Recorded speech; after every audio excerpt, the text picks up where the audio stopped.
Hello મિત્રો, કેમ છો? મજામાં? આજે બાળકો માટે મસ્ત મજાના આપણે બ્રોકલીના થેપલા બનાવવાના છે. બ્રોકલીના થેપલા બનાવવા માટે મેં આવી રીતે બ્રોકલી આવે આપણે જે ફુલાવર સફેદ હોય છે એવું આ એક ગ્રીન કલરનું ફુલાવર છે. ધોઈ અને સાફ કરીને લઈ લીધું છે અને આપણે સરસ મજાના થેપલા બનાવવાના છે. તીખા લવિંગિયા મરચાં લીધા છે 4-5 નંગ, લસણ લીધું છે ગાંઠ ફોલીને, અને આદુ છે. આદુ લસણની એક વાટી અને પેસ્ટ બનાવી દેવાની છે. બ્રોકલીને આપણે ઝીણી છીણીથી છીણી દઈએ. આવી રીતના એક વાટકો લીધો છે મોટો, એના અંદર બ્રોકલીનું આવી રીતે ઝીણી છીણી લેવાની છે. આવી રીતના એનાથી આપણે બ્રોકલીને છીણવાની છે.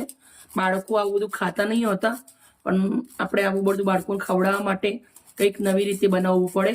તો તમે જોઈ શકો, બાળકોને તમે ટિફિનમાં બી આપી શકો છો અને તમે પણ આરામથી ખાઈ શકો છો. બહુ જ સરસ અને સાથે ટેસ્ટી અને હેલ્ધી બનશે.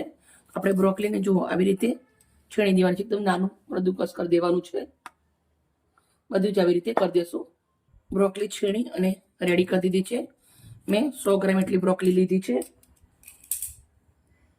એક ખલ લઉં છું. ખલના અંદર લસણ, આદુ અને મરચાં, સૂકા ધાણા, જીરું શેકેલું અને સાથે મીઠું.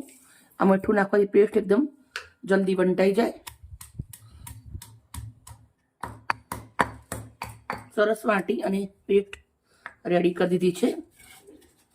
હવે આપણે આ બ્રોકલીના અંદર નાખી દેવાની છે. બ્રોકલી અને મસાલો કૂટેલો લઈ લીધો છે. અડધી વાટકી હું ઘઉંનો લોટ લઉં છું. 2 ચમચી એટલો આપણે ચણાનો લોટ લીધો છે.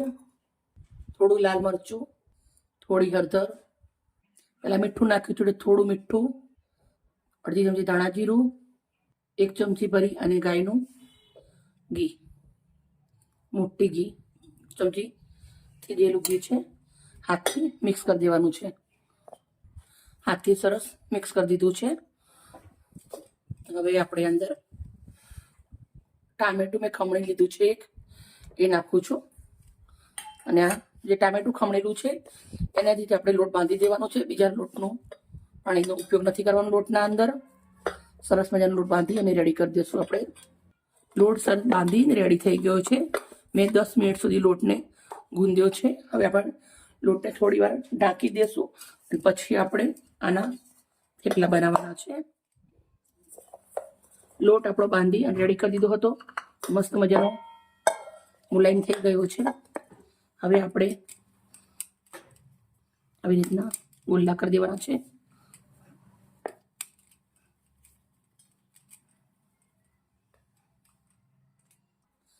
હવે આપણે આવી રીતના લોટ લીધો છે કોરો. એકવાર આવી રીતના થેપલા મોટું વણવાનું છે. પહેલા એક સમાન કરવા માટે હું વાટકીનો ઉપયોગ કરું છું. તમે કઈ કટર હોય તો એનાથી બી કરી શકો છો. આ બહુ પતલા નહીં થાય, કેમ કે હવે બ્રોકલી ટામેટા બધું અંદર નાખેલું છે, છીણીને નાખેલું છે. એકદમ સાવધાનીથી કરવાનું છે.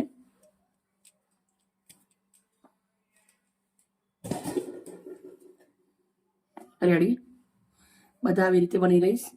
બધા થેપલા વણી અને રેડી કરી દીધા છે. મૂકી દીધો છે આપણે.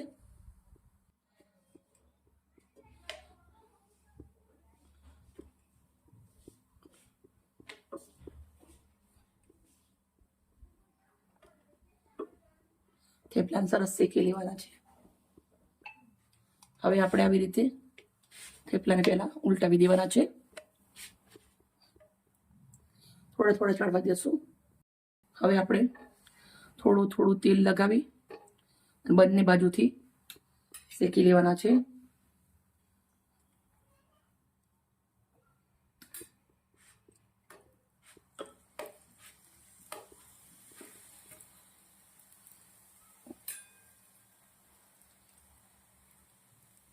બંને બાજુ થોડું થોડું હું તેલ લગાવું છું.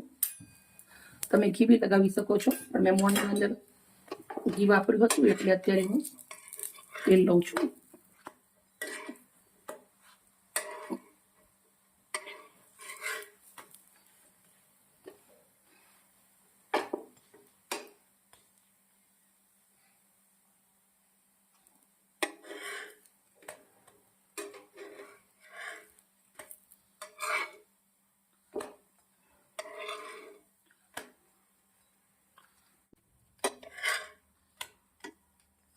બંને બાજુથી થેપલા આપણે સરસ શેકાઈ ગયા છે.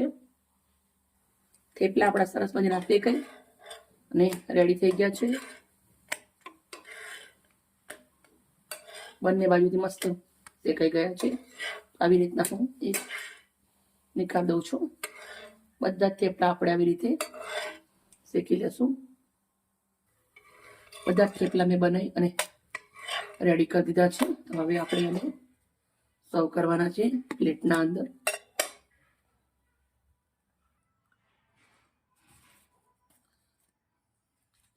એકદમ મસ્ત મજાની બિસ્કિટ જેવા થેપલા રેડી થયા છે બ્રોકલીના.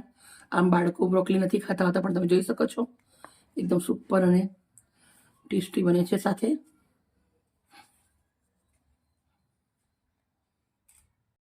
મેં બ્રોકલી મૂકી છે. બ્રોકલીથી મેં થેપલાને સજાવી દીધા છે.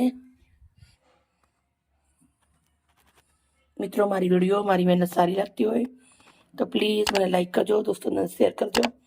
અને આવી જ મજેદાર રેસીપી સાથે પાછી મળીશ કાલે. Okay, bye bye.